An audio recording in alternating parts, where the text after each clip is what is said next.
Assalamualaikum warahmatullahi wabarakatuh. Selamat sore, salam sejahtera untuk kita semuanya. Hari ini di sisi I'm here, kemudian kita membayangkan my perfect life itu seperti apa. Maka kita ada jurang, ada gap antara keinginan kita dengan apa yang ada pada kita hari ini. Jadi ketika kita belum bisa memutuskan apa dan mau kemana kita, maka kita mengalami kegalauan, mengalami posisi-posisi yang tidak menyenangkan gitu ya, karena kita belum bisa mendesain siapa kita dan apa kita di masa yang akan datang. Nah, saya akan bantu minimal jawab 5 pertanyaan ya, untuk bisa mendesain, untuk bisa memutuskan mau jadi apa kita ke depan. Dan untuk membantu kita itu sebetulnya kita bisa benchmarking. Kita bisa menggunakan standar ya orang lain, sesuatu yang kemudian menjadi yang kita tiru gitu. Makanya kita sebutkan ATM ya, amati, tiru, modifikasi. Misalnya di sini ada dari sebelah kiri kita ada Steve Jobs ya, yang sangat terkenal gitu ya. Kita rata-rata pengennya iPhone, nggak pengen Samsung kalau anak-anak muda gitu ya. Ada Microsoft dengan gagasannya one computer in every desk, on every desk in every home. Jadi bagaimana komputer itu bisa menyebar dengan mudah, murah di setiap rumah, di setiap meja gitu. Dan dia menjadi orang terkaya di dunia. Kemudian ada Elon Musk yang sangat fenomenal dengan gagasannya tentang kita hidup interplanetary di berbagai planet. Dia merencanakan akan mengkolonisasi ya, bukan kolonialisasi tapi kolonisasi, mendiami Mars, kemudian juga gagasan tentang mobil listrik dan wisata di luar angkasa. Kemudian ada Bung Hatta di atas.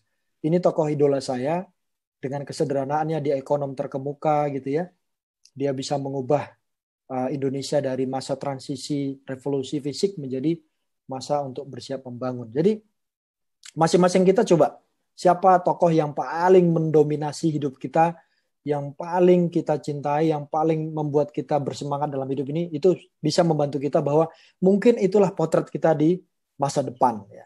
Kemudian yang kedua, bagaimana kita bisa tetap aktif ya di dalam masa COVID tadi, kita sudah menentukan diri kita.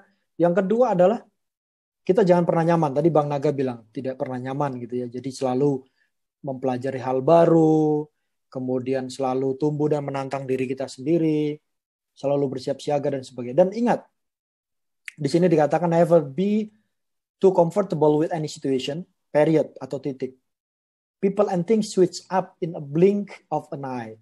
Jadi bisa dibayangkan COVID-19 ini, COVID-19 ini, tidak ada satu orang pun yang memprediksi terjadi, kecuali Bill Gates beberapa tahun lalu akan ada pandemi besar gitu ya. Tapi rata-rata orang hampir tidak mengatakan akan seperti ini. Dan kalaupun ada prediksi, tidak seperti yang kita bayangkan gitu. Lockdown almost in every country in the world. Dan bisa dibayangkan kemudian kita mengalami minus economic growth. Jadi pertumbuhan minus yang kita nggak siap gitu. Bisnis UMKM yang dulunya di tahun 98 itu adalah sokoguru perekonomian karena mereka yang membantu ekonomi Indonesia tetap positif atau paling tidak terlalu dalam negatifnya. Sekarang UMKM itu yang paling terpukul dengan kondisi COVID-19 ini gitu ya. Jadi selalu kita siap sedia dengan kondisi yang ada, never taken for granted gitu. Oh, saya PNS. Saya pensiun sampai umur 58, 60, 65 PNS. Tidak. Who knows, tiba-tiba kita kondisi COVID nggak bisa kita tangani, akan terjadi pemotongan gaji, kemudian ada layoff, kemudian sebagian PNS akan dirumahkan dan sebagainya. Who knows. Ya, saya selalu bilang kepada mahasiswa saya di 3 stan waktu beberapa tahun yang lalu, tidak ada jaminan kalian akan diangkat menjadi PNS. Kepada yang D4 tidak akan ada jaminan kalian pulang nanti kembali ke tempat kalian bekerja sebelumnya. Selalu kita bersiap diri. Kalau kita hari ini dirumahkan, bisa nggak kita menghidupi keluarga kita, anak kita, mungkin pasangan kita, dan sebagainya. Jadi kata Steve Jobs itu, stay hungry, stay foolish. Jadi selalu lapar, selalu merasa bodoh. Kalau kata Mahathir Muhammad yang menjadi Perdana Menteri di umur 90-an, satu yang saya pegang, never overeat. Jangan pernah makan berlebihan. Jadi makan berhenti sebelum kenyang atau minimum pas kenyang selesai.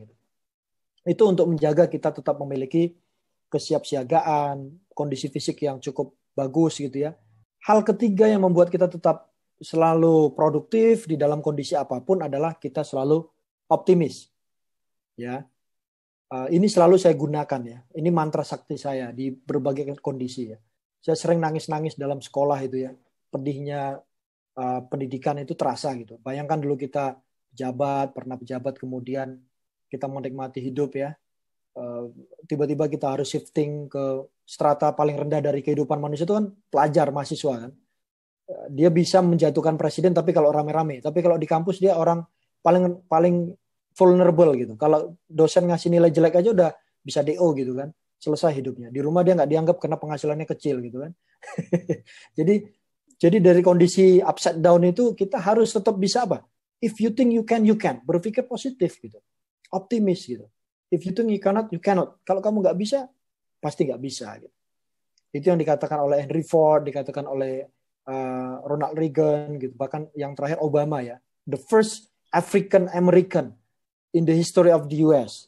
Jadi bisa dibayangkan dia dikata-katain kera, monyet gitu ya. Tapi dia memimpin relatively smooth dan membuat sejarah gitu selama 4x2. Jadi 2 periode selama 4 tahun, 8 tahun. Dan banyak orang-orang merindukan Obama gitu. Bahkan ketika rilis Michelle Obama biografinya, filmnya tuh di Netflix, orang udah luar biasa. Dan ketika meluncurkan autobiografinya, itu orang-orang pada antri ribuan orang gitu ya.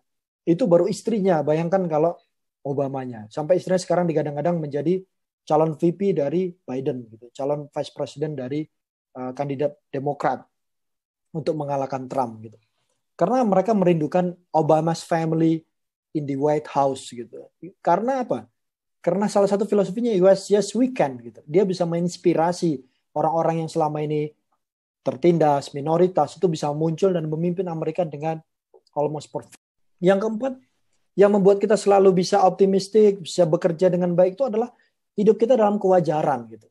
Hidup kita nggak berlebihan, hidup kita nggak dari utang, hidup kita nggak dari kepalsuan-kepalsuan gitu ya. Jadi kita apa adanya gitu. Bukan berarti kita dilarang untuk kaya, tidak. Kalau memang kita cukup kekayaan kita ya nggak apa-apa. Beli barang-barang bermerek, beli mobil paling bagus, rumah paling bagus dan sebagainya. Tapi apakah itu memang benar diri kita atau bukan? Kita yang bisa menjawabnya gitu. Jadi ini saya tunjukin motor pertama saya ya. Honda Legenda ini bayangin.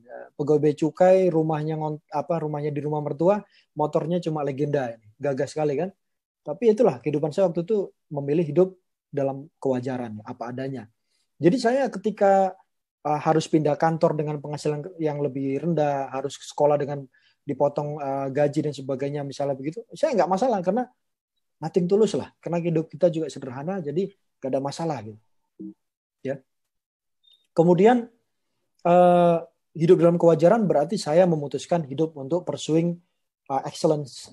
Excellences itu adalah keistimewaan itu di dalam bidang pendidikan gitu, dalam bidang akademis, dalam bidang riset gitu yang saya fokuskan. Jadi saya mengejar pendidikan paling sulit di Jepang waktu itu Tsubashi. Saya ketemu orang-orang bea cukai di bandara, mereka mau geledah saya, periksa saya, tapi saya ditanya, kamu sekolah di mana? Tsubashi. Langsung mereka tunduk, bowing down gitu, kemudian bilang, sugoi, hebat sekali, silakan, kamu nggak perlu lagi diperiksa gitu. Padahal waktu itu ada rendang berapa kilo gitu kan, harusnya nggak lewat. Dan yang terakhir, agar kita tetap punya semangat dan komitmen, kita harus punya faith beyond belief. Jadi kita harus punya kekuatan doa. Gitu ya.